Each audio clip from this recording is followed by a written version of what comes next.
Moja kati ya taarifa ambayo imesambazwa na vyombo mbalimbali vya habari vya kimagharibi vinaeleza kwamba moja ya watu ambao wamepata madhira makubwa ni Ayatollah Ali Khamenei pamoja na rais wa Iran Masoud Pezeshkian, ambapo kwa mujibu wa ripoti ambayo imetolewa na waziri wa mambo ya nje wa Iran Bwana Abbas Araghchi, anasema Pezeshkian pamoja na Ayatollah Ali Khamenei wako stimamu kabisa, yani wako salama sana na sana. Wakati wowote ule kuanzia sasa, Ali Khamenei, Ayatollah huyu, atazungumza na television ya taifa la kule Iran baada ya haya mashambulizi ambayo yamefanywa na Marekani kwa kushirikiana na Israel.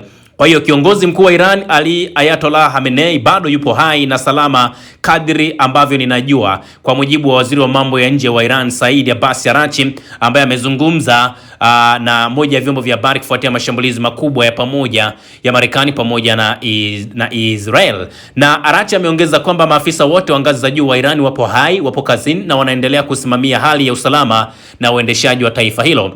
Taarifa hii inakuja wakati kukiwa kuna tetesi na mijadala kuhusu hali ya uongozi wa Iran baada ya mashambulizi hayo, huku mvutano wa kisiasa na kijeshi ukiendelea kuongezeka katika eneo la Mashariki ya Kati. Na kwa mujibu wa taarifa ambazo bado sijaziconfirm sana, inasemekana rais wa Marekani Bwana Donald Trump amepiga simu kule Canada kwa rais wa Canada, akamwambia kwamba wanahitaji kuweza kusitisha hayo mapigano haraka iwezekanavyo, kwa maana ya ifanyike ceasefire.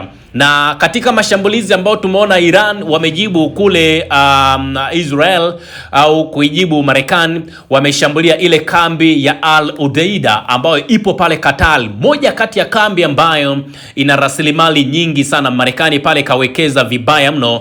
Ni kwamba Iran pia wamerusha makombora yao katika eneo hilo, na maeneo mengine ambayo Iran ameyashambulia ni pamoja na kushambulia Iran yenyewe, kuishambulia Israel yenyewe, wameshambulia Saudi Arabia, Qatar, Kuwait, Bahrain, Falme za Kiarabu kwa maana ya Dubai, pamoja na maeneo mengine.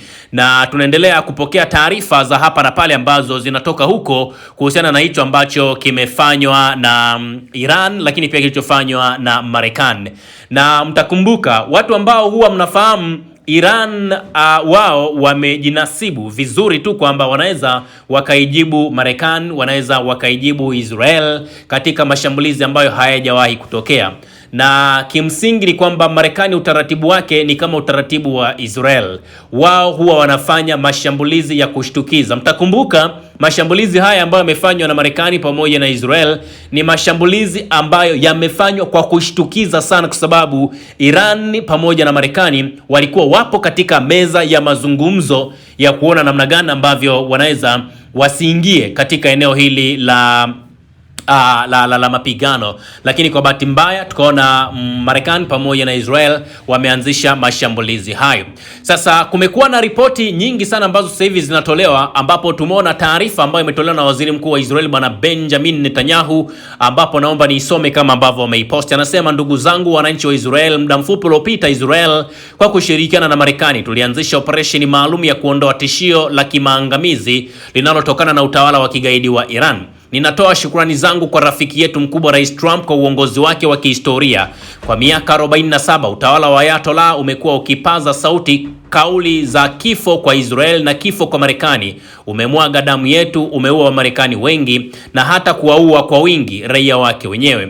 Utawala huu wa kigaidi na wa mauaji haupaswi kamwe kuruhusiwa kujizatiti kwa silaha za nyuklia ambazo zingemwezesha kutishia mwanadamu wote. Hatua yetu ya pamoja itaunda mazingira ambayo yatawezesha wananchi jasiri wa Iran kuchukua hatima yao mikononi mwao wenyewe. Wakati umefika kwa makundi yote ya wananchi wa Iran, Waajemi, Wakurdi, Waazeri, Wabaruchi na Waarabu wa Ahwaz kujikomboa kutoka katika mikono ya udhalimu na kuasisi Iran huru na yenye kutafuta amani. Na wasihi ninyi wananchi wa Israel kufuata maelekezo ya kamandi ya ulinzi ya ndani. Siku zijazo za operation ambayo inafahamika kama Rolling Lion zinahitaji subira pamoja na ustahimilivu kutoka kwetu sote. Tutasimama pamoja, tutapigana pamoja, na kwa pamoja tutahakikisha umilele wa Israel unakuwepo. Hii ni kauli ya Ayatollah Ali Khamenei.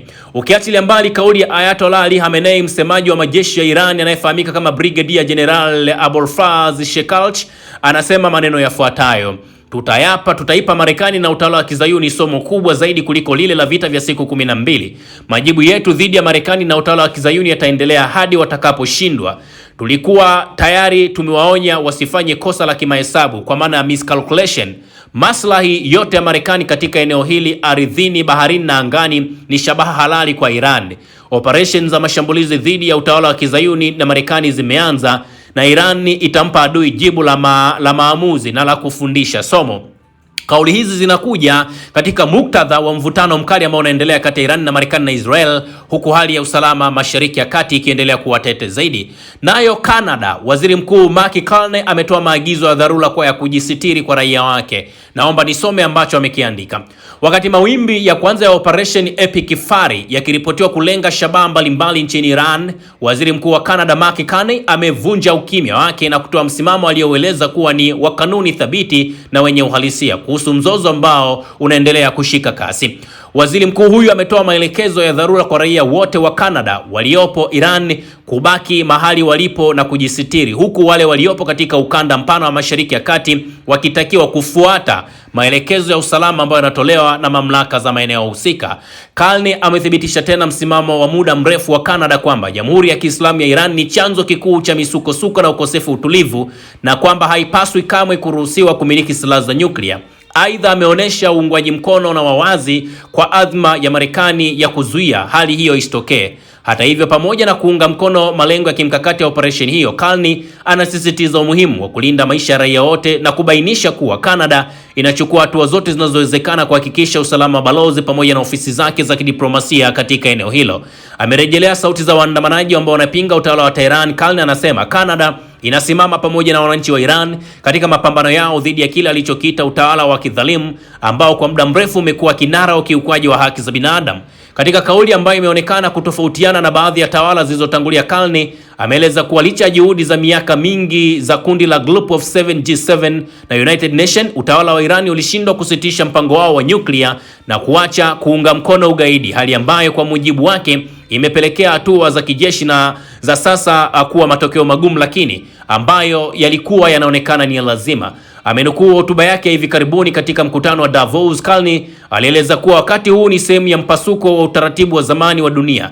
Amesisitiza kwamba Canada lazima ichukue hatua kwa haraka na kwa uthabiti zaidi ili kulinda mamlaka yake pamoja na usalama wa raia wake waliopo katika taifa hilo la kule Canada. Kwa hiyo dunia sasa hivi inatoa matamko mbalimbali ambayo yanaelezea juu ya kile ambacho kimetokea au kinachoendelea kutokea katika taifa hilo la Iran pamoja na kule Israel. Lakini tumeona ile uwanja wa ndege wa kimataifa wa pale Kuwait, na wenyewe ni moja kati ya uwanja ambao umeshambuliwa sana na mashambulizi ambayo yamefanywa na hiyo Iran. Na hadi hivi sasa tunapozungumza ni kwamba bezi mbalimbali za Marekani ambazo zilikuwepo katika ukanda wa Mashariki ya Kati na zenyewe zimeshambuliwa vibaya mno. Kwa mujibu wa taarifa ambayo imetolewa na hao wa Iran, wamesema mashambulizi ambayo wameyafanya wa Iran yamepelekea vifo visivyopungua wanajeshi 200 wa Marekani. Lakini kwa mujibu wa taarifa ambayo imetolewa ni kwamba Iran imefanikiwa kuharibu makombora aina ya A/NFPS-132 Block 5, lakini pia wameharibu rada. Bila kusahau, Iran wamesema wamefanikiwa kuharibu maeneo ambayo yamekuwa yakitumika kuanzisha mashambulizi kwa hiyo Marekani pamoja na Israel. Hizi ni taarifa ambazo zimetolewa kutoka huko Iran. Na katika sehemu ya kile ambacho tumeona Iran wamezungumza, moja kati ya watu ambao wamezungumza anasema, naomba ninukuu jambo hili kwa lugha ya Kiingereza: Trump should know that today we fired the old stockpile missile. Soon we will unveil weapons you have never seen before. Hii kauli ambayo imezungumzwa na Sardar Jabal, anasema Marekani ni lazima wajue kwamba tumefanikiwa kuharibu moja ya makombora ya kizamani zaidi ya Marekani. Na anasema yani kwamba zile makombora ambayo yametumiwa na Iran ni makombora ya kizamani. Ukisikia mtu anakuambia old stockpile missile, ni makombora ya zamani ambayo yametumika kufanya mashambulizi. Akasema soon we will unveil weapons you have never seen before, kwa maana ya mapema tutaonesha zile silaha zetu mpya ambazo hamjawahi kuziona. Kwa hiyo hapa ni kama Iran wanataka kutuambia kwamba wanasafisha shehena za makombora yao ya zamani, bado hawajaanza kutumia makombora mapya kuelekea kule katika taifa la Marekani pamoja na huko Israel.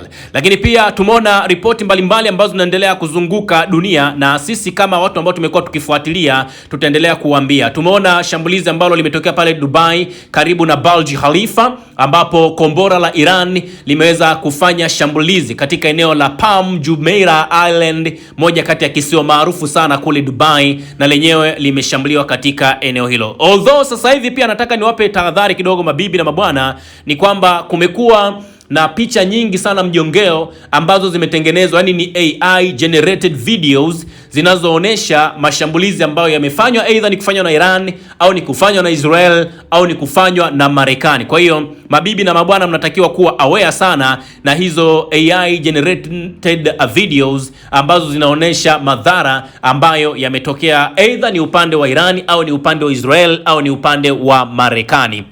Usisahau kusubscribe, like na kubonyeza alama ya kengele. Asante.